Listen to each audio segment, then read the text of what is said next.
लग्नाचे दागिने म्हणजे श्रीमंत पेशवाई दागिने, नाशिकचे सुप्रसिद्ध सराफ मयूर अलंकार सराफ।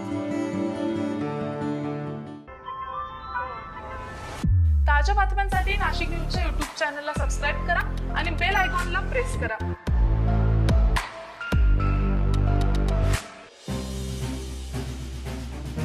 भाजपच्याच पदाधिकाऱ्यांनी बंडखोरी करत शरद पवारांच्या राष्ट्रवादीची उमेदवारी मिळवली। नाव साधर्म्य उमेदवाराहून झालेला राडा, त्यासाठी झालेल्या कथित आर्थिक व्यवहाराचा आरोप आणि आता पैसे वाटल्याच्या आरोपाहून झालेला भाजप आणि राष्ट्रवादी शरद पवार गटातील राडा, या सगळ्यामुळे नाशिकचा पूर्व विधानसभा मतदारसंघ सध्या राज्याच्या राजकारणात चांगलाच चर्चेत आलेला आहे। आज देखील नाशिकच्या पूर्व विधानसभा मतदारसंघात शरद पवार राष्ट्रवादी काँग्रेस पक्षाचे उमेदवार गणेश गीते यांचे कार्यकर्ते मतदानाची स्लिप वाटत असताना त्या कार्यकर्त्यांना भाजपच्या कार्यकर्त्यांनी मारहाण करत वाहनांची तोडफोड केली। या सगळ्यामुळे राष्ट्रवादीच्या कार्यकर्त्यांनी थेट पोलीस आयुक्तालय गाठलं। इतकंच नाही तर नाशिक दौऱ्यावर असलेल्या सुप्रिया सुळे यांनी देखील सभा रद्द करून पोलीस आयुक्तांची भेट घेत कारवाईची मागणी केलेली आहे। कोणीही पैसे वाटत नव्हतं, ते स्लिपा वाटत होते। स्लिपा वाटत हा देशात गुन्हा आहे का? तर तो गुन्हा मला मान्य। एका सशक्त लोकशाहीमध्ये स्लिपा वाटायची जबाबदारी ही दोन्ही पक्षात असते आणि गोकुळला एकटं बघून त्याच्या गाडीवर हल्ला झाला। ती गाडी इथे पोलिसांनी मान्य केलंय की पोलिसांसमोर ही घटना झालेली आहे। या आठवड्यात तिसरी का चौथी घटना आहे। आमच्या उमेदवारांच्या आई पहिलं त्यांच्यावर हल्ला झाला आणि हे दुर्दैव आहे, मला भाष्य करावं लागतंय की अतिशय खालच्या पातळीची भाषा त्यांच्याबद्दल वापरली गेली। त्यानंतर आमचे कॅन्डिडेटचे भाऊ गोकुळ, आज गोकुळच्या वर हल्ला झाला। त्यांनी तातडीने पोलीस बोलवून गेले, पोलीस आले। पोलीस आल्यानंतरही आमच्या या गोकुळच्या गाडीवर हल्ला केला।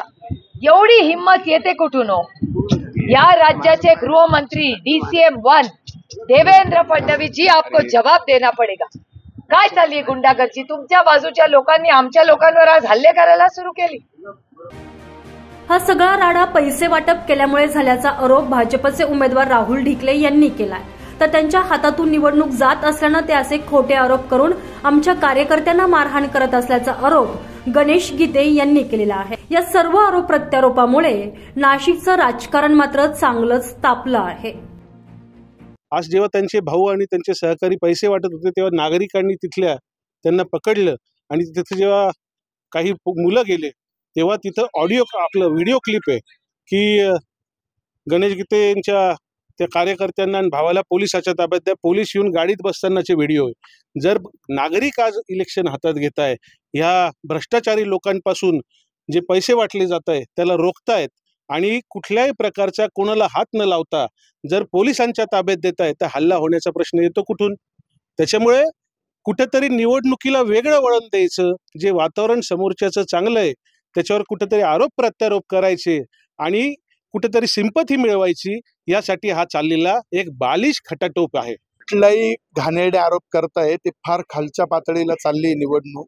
हे गुंड त्यांनीच पाळले होते, त्याच्यातले अर्धे त्यांच्यावर उलटले आणि अर्धे त्यांच्या बरोबर आहे, त्यामुळे हा प्रॉब्लेम झालेला आहे। 5 वर्षे पोचले, पाळले त्यांनीच। मला सांगा, रेकॉर्डवरचा गुन्हेगार जर 20 परत गेंडे घेऊन पोलीस स्टेशन मध्ये येतो, तो यायला पाहिजे का पोलीस स्टेशन मध्ये? आणि कोण पैसे वाटत होतं? मग आमची गाडी चेक केली, नंतर आमची गाडी तिथून पोलीस स्टेशनला आणली आणि कशाचे पैसे कोण? चला, सुप्रियाताईंनी तर मला सांगितलं की समजा उदाहरणार्थ एखादा पैसे वाटायला गेलाय, पैसे वाटण्याची या मतदारसंघात गरजच नाही, कारण निवडणूक ही पूर्ण त्यांनी त्यांच्या हाताने खराब केलेली। ती जनता, इथली जनता खूप सुज्ञ आहे, ती एकदम व्यवस्थित निर्णय घेईल। कारण का की 5 वर्ष आपण जे कर्म केले ते आपल्याला फेडावे लागतील ना। आपण लोक गुंड पाळले, ते चौका चौकात उभे केले, त्यांचे फोटो बोर्डवर लावले, त्यांना काय बॉस, काय भाऊ, काय दादा रोज ते गाडीत बसून फिरवले। असे जर गुंड शहरामध्ये दिवसा फिरायला लागले, त्या मतदारसंघामध्ये जनतेला राहणं मुश्किल होईल। सुरुवातीपासूनच वेगवेगळ्या वादांमुळे चर्चेत राहिलेला हा नाशिकचा पूर्व विधानसभा मतदारसंघ आजच्या राड्यानं पुन्हा एकदा चर्चेत आला। या सगळ्या राड्यामुळे मात्र पोलीस यंत्रणेची चिंता आता अधिक वाढली आहे। तर या सगळ्या राजकीय वादामुळे नाशिकमधील राजकीय वातावरण मात्र चांगलंच तापलं आहे. संजय परमार, नाशिक न्यूज, नाशिक.